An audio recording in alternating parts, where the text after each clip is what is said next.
بسم اللہ الرحمن الرحیم۔ معزز ناظرین، ہمارے چینل کو سبسکرائب کر دیں، جزاک اللہ۔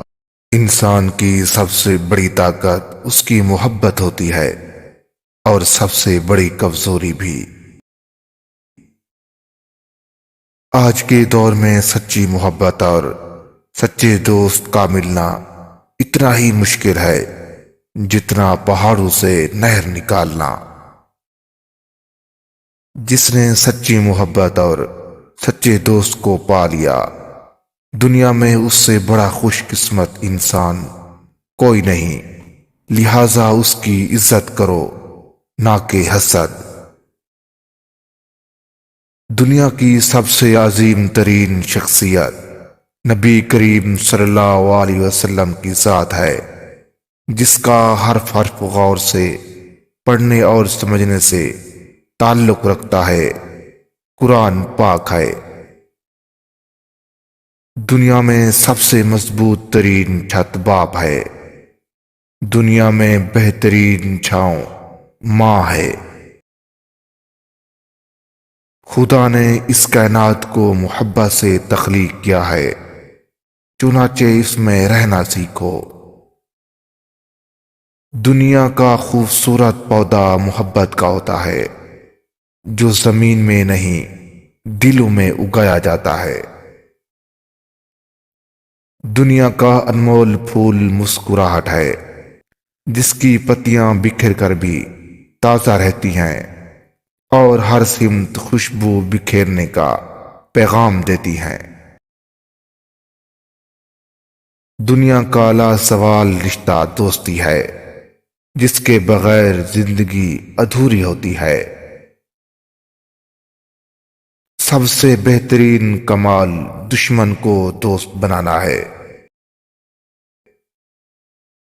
سب سے بہترین کام اعتدال میں رہ کر کیا جاتا ہے۔ اس وقت سے ڈرو جب تمہارے ضمیر سے آواز آنا بند ہو جائے گی۔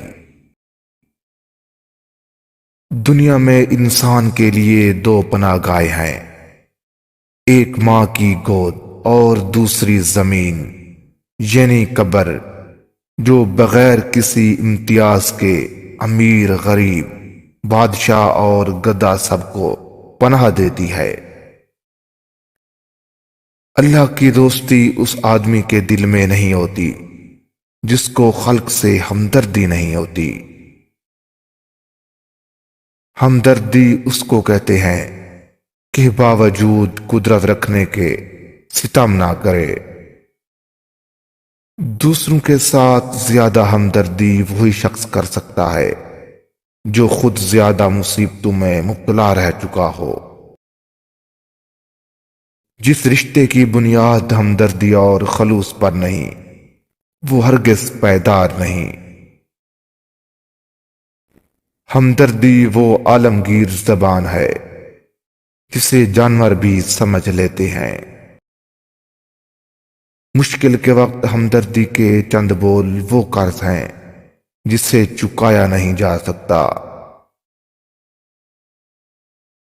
انسان کی بزرگی اور رتبے کی بلندی موج سے نہیں، عصمت اور کرداری کی صفائی سے ہے۔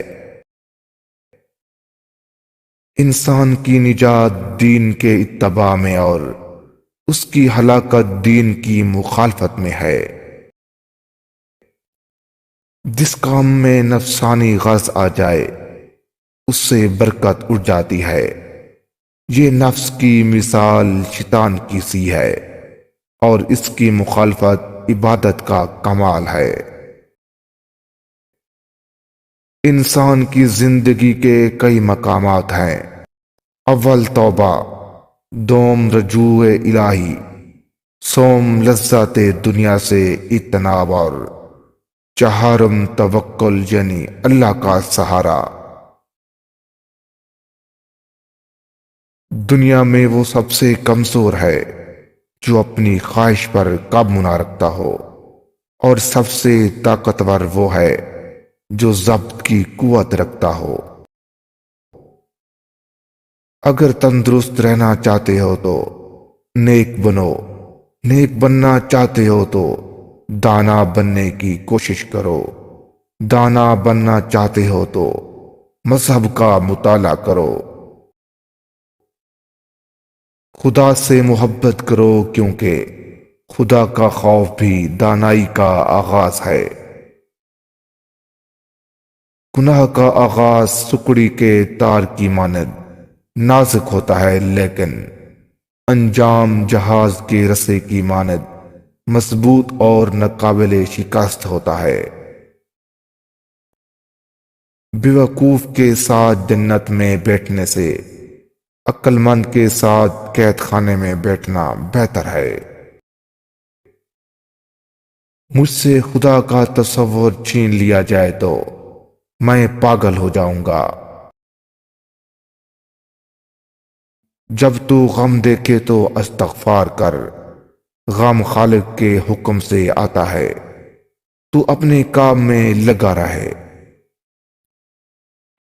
جس کو اللہ تعالی مقبول رکھتا ہے اس پر ظالم کو مسلط کرتا ہے جو اس کو رنج دیتا ہے۔ تین لوگ ہمیشہ ضرور رنج و غم میں رہیں گے۔ ایک وہ جو دوسروں کی جیت کو اپنی پریشانی اور دوسروں کی کامیابی کو اپنی ناکامی خیال کرے۔ دوسرے وہ جو قدرت رکھنے کے باوجود نیکی نہ کرے۔ تیسرے وہ جو بغیر سوچے سمجھے ایسا کام کریں جس کا نتیجہ پریشانی ہو۔ ایک افسردہ دل تمام انجمن کو افسردہ کر دیتا ہے۔ جھوٹے وویلا کرتے ہیں اور بڑے ہم خاموش ہوتے ہیں۔ دوسروں کی خوشی اپنے غموں کو تازہ کرتی ہے اور غم اپنے غموں کو ہلکا کرتے ہیں۔ جو شخص دنیا کی لذت میں دلچسپی ظاہر کرے وہ آخرت کی سعادت حاصل کرنے سے محروم رہتا ہے۔ دنیا اور آخرت کی مثال دو بیویوں کی طرح ہے، جب ایک کو راضی کرو تو دوسری ناخوش ہو جاتی ہے۔ مصیبت میں آرام کی تلاش مصیبت کو ترقی دیتی ہے۔ اپنی ضرورتوں کو کم کرو گے تو راحت پاؤ گے۔ جہنم کی آگ کو وہی آنسو بجھا سکتے ہیں جو وقت سحر ایک مومن کی آنکھ سے ٹپکیں۔